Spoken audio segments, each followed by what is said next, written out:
Hello guys, very good evening and today this is the most pertinent question that everybody is asking. Should I give CET or not? ठीक है. So इस question को answer करने की कोशिश करेंगे with the new pattern that has been released. उसके बारे में डिस्कशन करेंगे.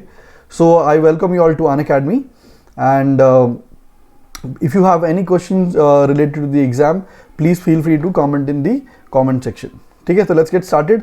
So before I start, I'll just give you a brief introduction about myself. My name is Deepak Jaryal. I'm a physics honors and MBA from Symbiosis. I've been scoring 99 plus percentiles in the CAT and I've been teaching since 2006. So that has given me 14 plus years of teaching experience. If you want to reach out to me personally, you can go to this Telegram channel where you can post your questions, or you can also follow me on the Unacademy Learning app. ठीक है, so let's get started without wasting much time. तो मैं बोल रहा था कि we started off with this basic question, should I give this exam और not. ठीक है, तो let's make an informed decision. तो सुनी सुनाई बातें पे नहीं बात करते हैं, let's take an informed decision. है ना, जो इन्फॉर्मेशन से लेडेड डिसीजन होता है वो वाला लेने की कोशिश करते हैं. पहला सवाल मैं बहुत ही बेसिक पॉइंट ऑफ व्यू से शुरू करूंगा कि डज मैथ बग यू. क्या आपको मैथ परेशान करता है? मतलब आपका मैथ इतना अच्छा नहीं है. मैं 10th 11th 12th से मैथ्स छोड़ा हुआ है, ग्रेजुएशन में भी मैथ्स नहीं था और maths is not my cup of T. मगर गुड न्यूज़ ये है कि सीईटी में out of 200 questions specially quantitative aptitude का वेटेज और मार्क्स इज़ ओनली 20. ठीक है, अगर मैं टॉप कॉलेजेस की बात करूं जैसे जिसमें जमनालाल बजाज आता है और उसमें भी आपको जनरल कैटेगरी में अगर आपको एडमिशन चाहिए तो 140 के स्कोर पे आपको वहाँ एडमिशन मिल जाता है. तो आउट ऑफ 200 आप 20 क्वेश्चंस कंप्लीटली इग्नोर कर सकते हो, जो मेरा रिकमेंडेशन नहीं है. बट अगर आपका मैथ्स बहुत ज़्यादा प्रॉब्लमेटिक है देन मैथ्स का देख लीजिए वेटेज कितना कम है. So this is again an good motivation for you. दूसरा, is there any negative marking? Negative marking नहीं है. ठीक है, सो इस एग्जाम में नेगेटिव मार्किंग नहीं है. मतलब कि सर टाइम कम है क्योंकि 200 क्वेश्चंस है ना. और आपको बताता हूँ कि 2 हफ्ते पहले उन्होंने कहा कि 120 मिनट्स मिलेगा, अभी वो लोग कह रहे हैं कि 150 मिनट्स मिलेगा. बट 200 क्वेश्चंस 150 मिनट्स, मतलब पर क्वेश्चन लगभग 48-50 सेकेंड्स आपको मिल रहा है. तो सर अब बोलते हैं सर इतनी ज़्यादा स्पीड बेस्ड एग्जाम है तो इसमें नेगेटिव मार्किंग होगी, तो मतलब कितना स्कोर जाएगा? तो अच्छी चीज़ है कि there is no negative marking in the exam. ठीक है, नेगेटिव मार्किंग नहीं है. Next, average fees of the college under CET. इसके बारे में बात इसके लिए मैं कर रहा हूँ कि अगर आप सीईटी देने का सोच रहे हो तो इस बात का जो ये वाला जो है ना रिटर्न ऑन इन्वेस्टमेंट, इसका आपको स्पेशल फोकस रखना पड़ेगा. जो लोग रिटर्न ऑन इन्वेस्टमेंट जो है उस पर ज़्यादा फोकस करते हैं तो this is a particular exam which is right for you. Because यहाँ पे अगर आप देखें इन कॉलेजेस की जो सीईटी के अंदर आते हैं उनकी एवरेज फीस जो है, जो गवर्नमेंट कॉलेज सीईटी के अंदर आते हैं उनकी average fees is like close to 6 lakhs. ठीक है, average fees is close to 6 lakhs. और अगर आप टॉप 10 जो अपने कॉलेजेस देख लेंगे महाराष्ट्र सीईटी में या टॉप 5 भी देख लेंगे तो टॉप 5 कॉलेजेस की average placement goes to like 11 to 12 lakhs. So 11 से 12 लाख आपकी एवरेज फीस एवरेज सैलरी जा रही है और 6 लाख आपकी आपकी फीस है. और कई ऐसे कॉलेजेस हैं जैसे कि SIAS, इसमें तो आपको जो है फर्स्ट ईयर में हर किसी स्टूडेंट को जो है आपको कंप्लीट फी का कंप्लीट वेवर ऑफ मिल जाता है फॉर 1 year. ठीक है, तो जो आप डबल फीस भरते हो 2 साल की, वो आप आपको इफेक्टिवली एक ही साल की फीस पे करनी पड़ेगी. And that is applicable to every student. उसके बाद फिर OBC एंड SC/ST के लिए और फीस का रिलैक्सेशन है. So fees is quite low for the colleges which come under this exam. तो return on investment if that is a factor important to you, ये एग्जाम आप डेफिनेटली कंसिडर कर सकते हैं. ठीक है, दूसरा बोलता है यार I am not very good in GDPI. ठीक है, मेरे को लगता है कि मैं एक तरह से शाय इंसान हूँ, मैं ज़्यादा अच्छे से बात नहीं कर पाता हूँ और मेरी ट्रेनिंग भी उस तरह से नहीं हुई है. मैं इंट्रोवर्ट टाइप का हूँ. मैं रिटर्न पार्ट तो अच्छे से कर लेता हूँ. गाइस, गुड न्यूज़ इज कि लास्ट ईयर 2019 में उन्होंने GDPI लिया ही नहीं. There was no group discussions, personal interviews. But Directorate of Technical Education, they have been changing their patterns. CET is known to change their patterns even in the last minute. ठीक है, so 2019 में नहीं था. Let's wait for कि इस साल क्या plan करते हैं. But I'm not very good in GDPI. तो ऐसा भी हो चुका है कि यार सिर्फ आपका स्कोर लाना है, score latte he get into the college. ठीक है, तो स्कोर अच्छा लेके आ जाइए. जैसे कि मैं आपको एक सीरीज हमने बनाया था जहाँ पे जमनालाल बजाज के कॉलेज के बारे में बात किया था. तो जमनालाल बजाज में अगर आपको जाना है, out of 200 my target would be 140 plus. तो 145 का स्कोर आ रहा है और स्कोर लेके आ जाता हूँ सर मैं, लेकिन बात करने में मैं इतना तगड़ा नहीं हूँ. तो GDPI आपके लिए वेव्ड ऑफ है. ठीक है, बट लेट्स सी इस साल क्या करते हैं. ठीक है, past academics do they matter? Sir फिर ना कई चीज़ें आती हैं कि इस साल अभी हमारा कैट हो गया, कैट का रिजल्ट भी आ गया, मेरा ना 99 आ गया, 95% आया, फिर भी कुछ अच्छा कॉलेज कॉल नहीं कर रहा है क्योंकि मेरे 10th में ग्रेजुएशन में आपके 12th में मार्क्स थोड़े से कम थे। तो गुड थिंग इज दैट कि महाराष्ट्र कॉलेजेस जो है, महाराष्ट्र सीटी अंदर जो कॉलेजेस आते हैं उसमें past academics do not matter at all. Just get the score, get into the college. अगर मान लीजिए ये भी चीज़ हो गई कि जीडीपीआई नहीं दे रहा है तो get the score and get into the college, बहुत स्ट्रेट फॉरवर्ड प्लान हो जाएगा आपके लिए, ठीक है। सो past academics do not matter for this exam.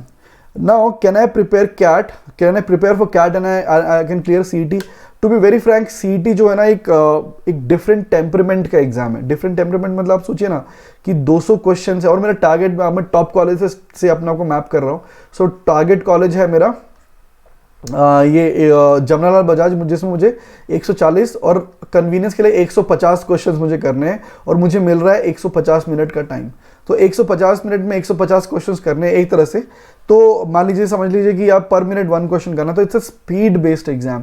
जबकि कैट जो है, ऑल दो आप ये कहेंगे कि इंग्लिश मैथ्स का जो 20 क्वेश्चन जिनके बारे में बात किया, या ये जो DILR के थोड़े बहुत जो कैलकुलेटिव क्वेश्चंस होते हैं वो मैंने देख रखे हैं, तो वो तो डेफिनेटली पार्ट ऑफ इट है। बट उसमें एक विजुअल रीजनिंग जिसे कहते हैं, non verbal reasoning, it's also an important segment.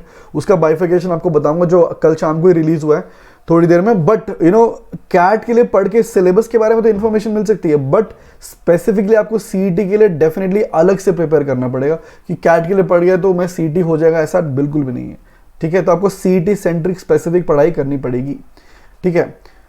उसके बाद जो मैं बता रहा था कि पेपर पैटर्न जो है एवरी ईयर चेंज होता है, मतलब ऑलमोस्ट चेंज होता है, ठीक है।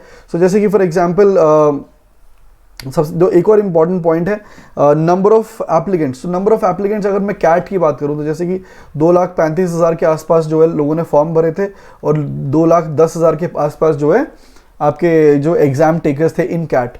CET में लगभग 1,16,000 जो है 1,16,000 जो है एप्लीकेंट्स होते हैं, mostly belonging to state of Maharashtra.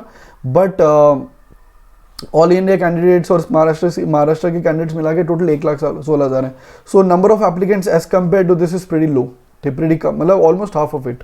तो क्या है, तो यहाँ पे कंपटीशन कम है और महाराष्ट्र कैंडिडेट्स के लिए मतलब ज़्यादा कुछ बेनिफिट्स हैं, प्लस आउटसाइड महाराष्ट्र स्टेट्स के लिए भी कुछ जो एक्स्ट्रा सीट्स हैं। अगर आप टॉप 10 कॉलेजेस में देखेंगे तो लगभग हर कॉलेज में आपके लिए 18, 19, 20 सीट्स हैं।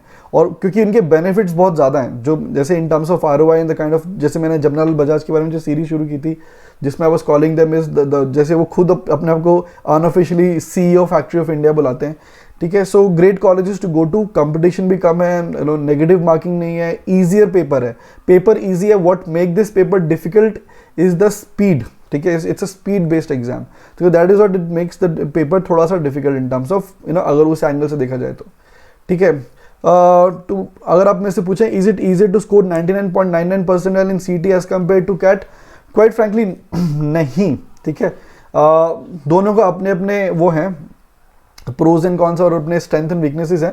But at the same time CET में क्योंकि कंपटीशन कम है, आप ये बोल सकते हो आपके पास जो पेपर है ना गाइस, अगर आपको मैं पेपर जैसे ये 2.5 घंटा दे रहा है, उस पेपर को अगर आपको मैं बोलूँ कि यार ये घर ले जाओ और अगले दिन पेपर लेके आ जाओ सॉल्व करके, you will be able to solve the entire paper without any help, ठीक है। बट आपका साथ प्रॉब्लम ये है कि आपको वो 150 मिनट में ही सॉल्व करना है। ऐसा एक भी क्वेश्चन नहीं जो आपने अभी तक एक बार भी नहीं देखा होगा, you must have seen every question, ठीक है। तो उस हिसाब से आप एक एडवांटेज ले सकते हो क्योंकि कैट में यार हम लोग कितना भी पढ़ लें, they can design their own story, because CAT में they never repeat the questions. वही क्वेश्चन अलग अलग लैंग्वेज में, अलग अलग भाषाओं में कैट में पूछता रहता है। बट यहाँ पे CET में क्या है कि स्पेसिफिक अगर मुझे ना स्पीड मेरी अगर अच्छी खासी हो गई देन मैं जो है इस एग्जाम को इजीली कॉगर कर सकता हूँ। आगे आगे हम लोग जो है CET की स्ट्रैटेजी सेशंस डेफिनेटली लाते रहेंगे कि जहाँ पे आपको पता चल जाएगा कि कि किस तरह से आपने स्पीड मेंटेन करनी है। And we are soon starting with the MBA CET का batch on plus if you are interested, ठीक है। अच्छा, एक और कंसर्न जो जनरली स्टूडेंट्स को है वो कहते हैं all India seats are quite low, all India seats बहुत कम है। और ऑल इंडिया सीट्स कम है ये एक फैक्ट है, इस बात को मानिए। लेकिन यार हर किसी के लिए महाराष्ट्र की जो कॉलेजेस हैं उनमें कंपटीशन है। जैसे कि अगर आप देखें 120 सीट्स की अगर मैं बात करूं, 120 जमनालाल बजाज को रेफरेंस ले लेते हैं जिसमें से 18 सीट्स ओपन सीट्स हैं और उसमें से जो जनरल सीट्स हैं मतलब महाराष्ट्र कैंडिडेट्स के लिए जो जनरल सीट्स हैं उनके लिए 34 सीट्स हैं। फिर उसमें फर्दर बाइफिकेशंस हैं SC ST OBC NT1 NT2 इस तरह की बाइफिकेशंस है। तो हर किसी के लिए कंपटीशन है। और गाइस जैसे मैं हमेशा कहता हूँ कि बेनिफिट एंड एफर्ट एनालिसिस अगर आप करेंगे ना तो बेनिफिट जितना ज़्यादा है उतना ही आपको एफर्ट भी लगाना है। So don't just think about the fact कि अरे 18 सीट्स हैं। आई एम नॉट सेइंग कि CET should be the only college only exam that you should be looking at, but ये भी आपके जो ये एग्जाम भी आपके टारगेट में होना चाहिए बिकॉज कैट आप दे रहे हो क्योंकि कॉम्पिटिटिव एग्जाम है। हम लोग कितना भी अच्छा पढ़ लें एग्जाम के दिन कुछ है ना हमको पॉइंट स्ट्राइक नहीं किया, कुछ हमने सिली मिस्टेक कर दिया तो जो है we should always have a backup. ठीक है, सो इसमें आपका एफर्ट वहाँ वेस्ट नहीं जा रहा, आप एफर्ट लगाने वाले स्टूडेंट ऑलरेडी हो तो ये सीट्स। और सिर्फ एक कॉलेज की बात करूँ, अगर मैं टॉप 5 कॉलेज की बात करूँ तो 18 5 और 90 सीट्स तो आपके लिए है ना। और टॉप 5 कॉलेज की मैंने आपको ROI और फीस और उनके प्लेसमेंट के बारे में बता चुका हूँ। ठीक है, so this should not be a concern to you. ठीक है, सो ऑल दो अगर ये है तो मैं फिर से क्वाइट फ्रैंकली मैं शुरू में कह देता हूँ कि दिस इज लाइक इसको एम बना के मत चलिए for all India candidates. Maharashtra candidates के लिए they can make it to be an aim because comparatively फिर भी उनके पास सीट ज़्यादा है। लेकिन ऑल इंडिया कैंडिडेट्स अपने इसको फर्स्ट प्रेफरेंस मत बनाइए। लेकिन अगर आप exams like CET exams like MAT ATMA दे रहे हैं तो व्हाई नॉट CET। ठीक है, अच्छा ये पेपर पैटर्न जो है कल रिलीज हुआ and we were like totally amazed by the उनकी जो इफेक्टिव पॉलिसी मेकिंग है डिसीजन DT का कि यार 2 हफ्ते पहले उन्होंने पेपर पैटर्न बताया था कि भाई there will be like 200 questions and 120 minutes to solve the entire paper. तो वी वर डिस्कसिंग स्ट्रेटजीज कि भाई 200 में से 110 नंबर लेके आ जाओ, 110 112 नंबर लेके आ जाओ, जमनालाल बजाज पक्का है। अब जो है क्योंकि 200 क्वेश्चंस है और उन्होंने क्या कर दिया 200 questions and time allotted is 150 minutes. So 150 minutes दे दिया उन्होंने। सो 150 मिनट्स दे दिए तो ऑफकोर्स आपके नंबर ऑफ अटेम्प्ट्स ऑटोमेटिकली बढ़ जाएंगे। तो मेरा जो एकदम पुराना जो जनरल पैटर्न है उस पर आ गया हूं मैं। तो मैं कह रहा हूं कि 200 क्वेश्चंस में से 140 प्लस का जो स्कोर है it's a decent enough score for Jamnalal Bajaj. ठीक है, तो मैं वहां से शुरू कर रहा हूँ। ठीक है, तो उसमें सेगमेंट्स क्या रहे हैं, logical reasoning, abstract reasoning, quantitative aptitude, VA and RC। Total कितने 200 क्वेश्चंस होंगे, ये उनके वेटेज है, मार्क्स हैं पर, और मार्क्स पर question is 1 mark, there is no negative marking है ना। Every option every question would have 5 options. ठीक है, so medium of English would be medium of the exam would be English and there are no negative marking for this particular test. ठीक है, तो ये तो general था, but जो change आया 7 जनवरी को वो है 120 मिनट्स की जगह पे 150 मिनट्स। ठीक है, सो अभी मैं कुछ भी कमेंट नहीं कर पा रहा हूँ कि अभी ये पक्का है या फाइनल है। ठीक है, तो लेट्स वेट। तो we are totally in the hands of directorate of technical education, but nonetheless as of now इसके अकॉर्डिंग अगर मैं अब जाता हूँ तो 200 क्वेश्चंस करने के लिए और 150 मिनट्स मिलता है तो my target score must be 140 plus. कैसे करेंगे, जैसे हम लोग प्लस के बैचेस लॉन्च करेंगे definitely will let you know, आप नोटिफाइड हो जाएंगे अपने आप। एंड देन YouTube पे भी will be taking sessions for Maharashtra CET। तो please watch out for this particular space. If you want to connect with me, we meet every day morning at 8 AM to 9 AM and evening में 7 PM to 8 PM on the YouTube. This is my Telegram channel guys, Telegram ID जहाँ पे आप मुझे follow कर सकते हैं, join कर सकते हैं। If you have any questions related to Maharashtra CET और इवन CAT, ZAD और anything, any question related to quant जो है you can post it there. I would be like happy to respond. And this is one code whenever you want to enroll for the plus batches, आप ये code ध्यान रख लीजिए, to enroll for the plus batches आपको instantly 10% off मिल जाएगा। ठीक है guys, तो I'll take you leave. Thank you so much and all the best.